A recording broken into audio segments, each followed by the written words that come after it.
కేరళలోని వయనాడ్ లోక్సభ స్థానం నుంచి వరుసగా రెండోసారి పోటీ చేస్తున్న కాంగ్రెస్ అగ్రనేత రాహుల్ గాంధీ నామినేషన్ దాఖలు చేశారు. సోదరి ప్రియాంక గాంధీతో కలిసి భారీ ర్యాలీతో వెళ్లి ఎన్నికల రిటర్నింగ్ అధికారికి తన నామినేషన్ పత్రాలు సమర్పించారు. ఈ సందర్భంగా తన ఆస్తుల వివరాలను వెల్లడించారు రాహుల్ గాంధీ. తనకు 20 కోట్ల ఆస్తులున్నట్టు ఎన్నికల అఫిడవిట్లో పేర్కొన్న రాహుల్ తనకు సొంత కారు కానీ ఫ్లాట్ కానీ లేవని తెలిపారు.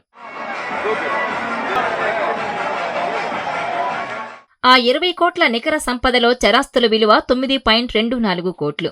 ఇందులో మార్చి 15 నాటికి తన చేతిలో 55,000 రూపాయల నగదు, 2 బ్యాంక్ అకౌంట్లలో 26,25,157 రూపాయలున్నట్టు అఫిడవిట్లో తెలిపారు.